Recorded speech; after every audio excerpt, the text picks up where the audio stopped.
ये आकाशवाणी रायपुर है। प्रादेशिक समाचार बुलेटिन के साथ मैं गोपा सान्याल।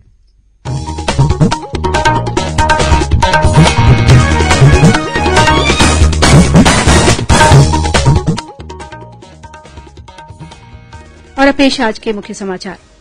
प्रधानमंत्री ने आज डिजिटल भुगतान के लिए नकदी रहित और स्पर्श मुक्त व्यवस्था ई रूपी की वीडियो कॉन्फ्रेंसिंग से शुरूआत की। विद्युत नियामक आयोग ने बिजली की नई दरें निर्धारित की। घरेलू उपभोक्ताओं के बिजली बिल में 11 से 12% की बढ़ोतरी होने का अनुमान।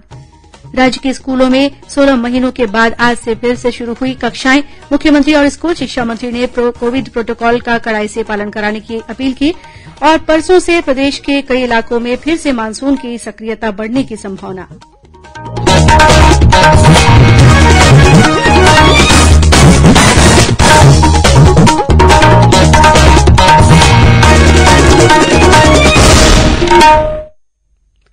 श्रोताओं, 18 वर्ष से अधिक आयु वर्ग के लिए सरकारी केन्द्रों पर निःशुल्क राष्ट्रव्यापी कोविड टीकाकरण अभियान जारी है। युवा श्रोताओं से हमारा आग्रह है कि स्वयं कोविड रोधी टीका लगवाएं और अन्य लोगों को भी इसके लिए प्रोत्साहित करें। कोविड स्वास्थ्य के लिए खतरा बना हुआ है, ऐसे में एहतियाती उपायों के पालन में कोताही न बरतें। जब तक आवश्यक न हो घर से बाहर न निकलें और 3 सरल उपायों का पालन करें। मास्क लगाएं, 2 गज की सुरक्षित दूरी बनाए रखें, बार बार हाथ धोएं और चेहरा साफ रखें। कोविड से संबंधित जानकारी और मार्गदर्शन के लिए राष्ट्रीय हेल्पलाइन काम कर रही है। छत्तीसगढ़ के लिए हेल्पलाइन नंबर है 104 और 0771223591। साथ ही राष्ट्रीय हेल्पलाइन नंबर है 1075। और अब समाचार विस्तार से। प्रधानमंत्री नरेन्द्र मोदी ने आज डिजिटल भुगतान के लिए नकदी रहित और स्पर्श मुक्त व्यवस्था ई रूपी की वीडियो कॉन्फ्रेंसिंग से शुरूआत की। ई रूपी किसी व्यक्ति के लिए विशिष्ट उद्देश्य से संबंधित डिजिटल भुगतान की व्यवस्था है, जिसमें क्यूआर कोड और एसएमएस स्ट्रिंग बेस्ड वाउचर है, जिन्हें लाभार्थी के मोबाइल के लिए दिया जाता है। इस अवसर पर श्री मोदी ने कहा कि देश डिजिटल शासन और ई रूपी को नया आयाम दे रहा है, जो प्रत्यक्ष लाभ अंतरण को सशक्त बनाने में अहम भूमिका निभाएगा। उन्होंने कहा कि ई रूपी एक भावी सुधार है, जिसे ऐसे समय शुरू किया गया है जब देश भारत की आजादी का अमृत महोत्सव मना रहा है। प्रधानमंत्री ने कहा कि ई रूपी के वाउचर विशिष्ट उद्देश्य के लिए हैं और ये सुनिश्चित करेंगे कि वाउचर का लाभ विशिष्ट सेवा के लिए प्राप्त किया गया है। प्रधानमंत्री नरेन्द्र मोदी ने आशा व्यक्त की है कि 130 करोड़ भारतीय देश को नई ऊंचाइयों तक पहुंचाने के लिए कड़ी मेहनत करते रहेंगे, क्योंकि देश अपना अमृत महोत्सव मना रहा है। कई ट्वीट संदेश में श्री मोदी ने कहा कि अगस्त महीने की शुरूआत में कई अच्छे घटनाक्रम हुए हैं, जो हर भारतीय के लिए सुखद बात है। देश में रिकॉर्ड टीकाकरण का काम हुआ है और जीएसटी का बढ़ना आर्थिक गतिविधियां तेज होने का संकेत है। प्रदेश में बिजली की दरें बढ़ा दी गई हैं। छत्तीसगढ़ राज्य विद्युत नियामक आयोग ने नई दरों का ऐलान कर दिया है। जानकारी के मुताबिक औसत रूप से बिजली की दर प्रति यूनिट 48 पैसे बढ़ाई गई है। नई दरें 1 अगस्त से लागू हो गई हैं। रायपुर में एक पत्रकार वार्ता को संबोधित करते हुए आयोग के अध्यक्ष हेमंत वर्मा ने बताया कि वर्ष 2021-22 के लिए औसत विद्युत प्रदाय दर ₹6.41 प्रति यूनिट होगी, जबकि पिछले साल ये ₹5.93 थी। घरेलू उपभोक्ताओं के लिए पहले नियत प्रभार खपत के आधार पर लिया जाता था, लेकिन अब इसे कनेक्टेड लोड और टेलीस्कोपिक आधार पर लिया जाएगा। आयोग द्वारा प्रस्तावित विद्युत दरों के अनुसार घरेलू उपभोक्ताओं के बिजली बिल में करीब 11 से 12% तक की बढ़ोतरी होने का अनुमान है। ₹5,000 से ज्यादा के बिजली बिल का भुगतान अब ऑनलाइन करना होगा। गैर सब्सिडी वाले कृषि पंप को दिए जाने वाले ऊर्जा प्रभार में 10% की छूट को बढ़ाकर 20% कर दिया गया है। वहीं ग्रामीण और अलग अलग प्राधिकरण में संचालित हॉस्पिटल और नर्सिंग होम में ऊर्जा प्रभार में छूट को 5 से बढ़ाकर 7% किया गया है। पोहा और मुरमुरा मिलों को प्रचलित ऊर्जा प्रभार में 5% की छूट प्रदान की गई है। ऐसे टेक्सटाइल मिल जो कपड़े का निर्यात करते हैं, उनकी विद्युत दरों में कमी की गई है। मशरूम उत्पादकों को अन्य उद्योग की श्रेणी में स्थान पर एग्रीकल्चर एलाइड श्रेणी में शामिल कर राहत प्रदान की गई है।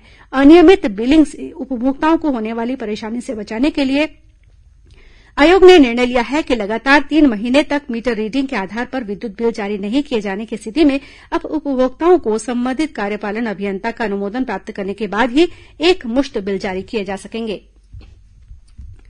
इस बीच भारतीय जनता पार्टी ने छत्तीसगढ़ राज्य विद्युत नियामक आयोग द्वारा बिजली बिल की दरों में बढ़ोतरी पर विरोध जताया है। पार्टी के प्रदेश अध्यक्ष विष्णुदेव साय ने कहा है कि सरकार ने बिजली की कीमतों में वृद्धि कर जनता के साथ अन्याय किया है। श्री साय ने आरोप लगाया कि बिजली की कीमतें बढ़ाकर कांग्रेस सरकार ने जनता की जेब पर बोझ बढ़ा दिया है। उन्होंने कहा कि बिजली बिल हाफ का वादा करके सत्ता में आने वाली कांग्रेस पार्टी की सरकार ने जनता के साथ वादाखिलाफी की है।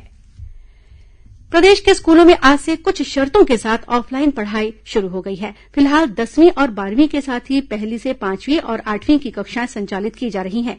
करीब 16 महीनों के बाद आज प्रदेश के कुछ स्कूलों में चहल पहल नजर आई। मुख्यमंत्री भूपेश बघेल ने स्कूलों में ऑफलाइन कक्षाएं शुरू होने पर शिक्षकों और बच्चों को अपनी शुभकामनाएं दी हैं।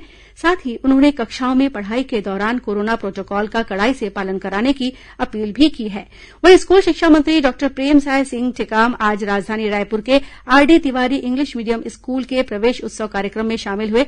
उन्होंने स्कूल पहुंचने वाले बच्चों का तिलक लगाकर स्वागत किया।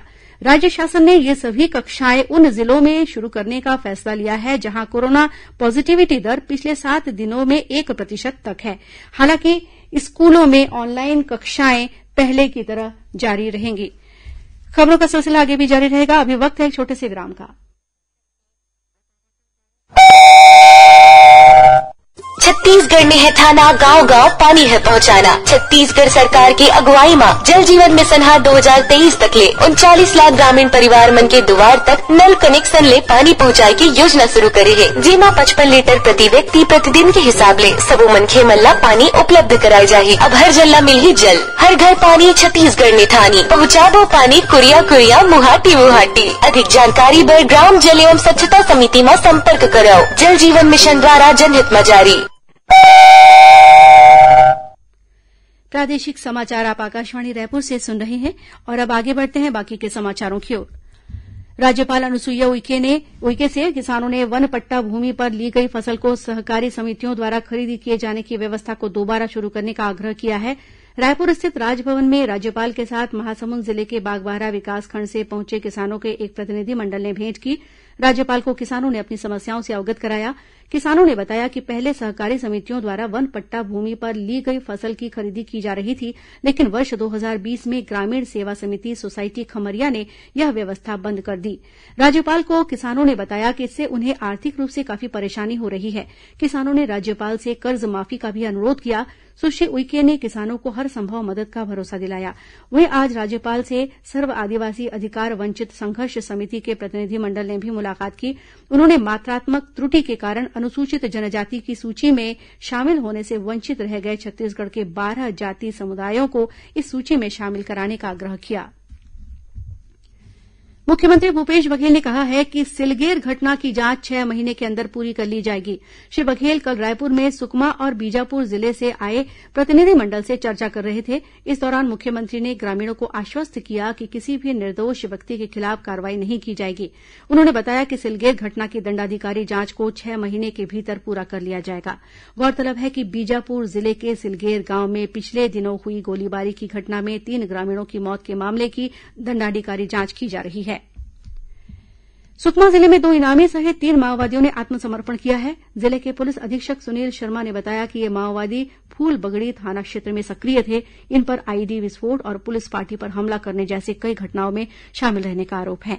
वहीं सुकमा जिले के ही गादीरास स्थित पोरदेम क्षेत्र में सुरक्षा बलों और माओवादियों के बीच मुठभेड़ होने की खबर मिली है। हालांकि इस मुठभेड़ में कोई हताहत नहीं हुआ है। इस दौरान एक माओवादी को गिरफ्तार किया गया है। 1 लाख रूपये के इस इनामी माओवादी के पास से विस्फोटक सामग्री बरामद की गई है। प्रदेश के सभी शासकीय औद्योगिक प्रशिक्षण संस्थाओं और विशेष औद्योगिक प्रशिक्षण संस्थाओं में प्रवेश के लिए ऑनलाइन आवेदन आमंत्रित किए गए हैं। इन संस्थाओं में प्रवेश के लिए आवेदन की अंतिम तिथि 8 अगस्त है। रोजगार और प्रशिक्षण संचालक के अनुसार आईटीआई में संचालित पाठ्यक्रमों में प्रवेश के लिए राज्य के मूल निवासी पात्र होंगे। लोक सेवा केन्द्रों के माध्यम से यह आवेदन किए जा सकते हैं। वहीं प्रधानमंत्री कौशल विकास योजना के तहत आईटीआई माना में इलेक्ट्रिकल बाइंडर और इंडस्ट्रियल इलेक्ट्रीशियन व्यवसाय में निःशुल्क कौशल प्रशिक्षण के लिए रायपुर जिले के युवाओं से 4 अगस्त तक आवेदन आमंत्रित किए गए हैं। रायपुर जिला कौशल विकास प्राधिकरण के अनुसार 10वीं उत्तीर्ण 18 से 40 वर्ष तक के युवा माना स्थित आईटीआई कार्यालय में आवेदन कर सकते हैं।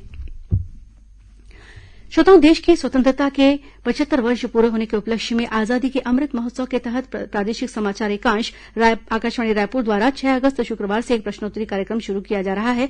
इसके तहत छत्तीसगढ़ में स्वतंत्रता संग्राम के दौरान हुई घटनाओं, राज्य के स्वाधीनता सेनानियों और समाज सुधारकों से संबंधित प्रश्न पूछे जाएंगे। इन प्रश्नों को छत्तीसगढ़ी और हिन्दी प्रादेशिक समाचार बुलेटिनों में पूछा जाएगा। श्रोताओं को ईमेल अथवा एसएमएस के जरिए जवाब देने होंगे। जिस श्रोता का सबसे पहले सही जवाब प्राप्त होगा उसे विजेता माना जाएगा और उसके नाम की घोषणा आगामी समाचार बुलेटिन में की जाएगी। साथ ही उसे प्रादेशिक समाचार एकांश की ओर से डिजिटल प्रमाण पत्र भी जारी किया जाएगा। यह क्विज अगले 75 सप्ताह तक हर शुक्रवार को हुआ करेगी। और पेश है मौसम का हाल। दक्षिण पश्चिम उत्तर प्रदेश और उत्तर पश्चिम मध्य प्रदेश के ऊपर एक निम्न दाब का क्षेत्र बना हुआ है। इसके असर से कल राज्य के कुछ स्थानों पर हल्की से मध्यम बारिश होने अथवा गरज चमक के साथ छींटे पड़ने की संभावना है।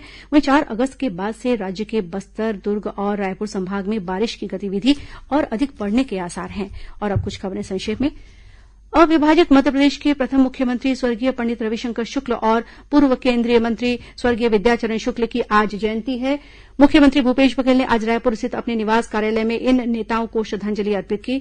और दुर्ग जिले की उतई पुलिस ने नौकरी दिलाने के नाम पर 4 लाख रूपये की ठगी के मामले में 2 आरोपियों को गिरफ्तार किया है।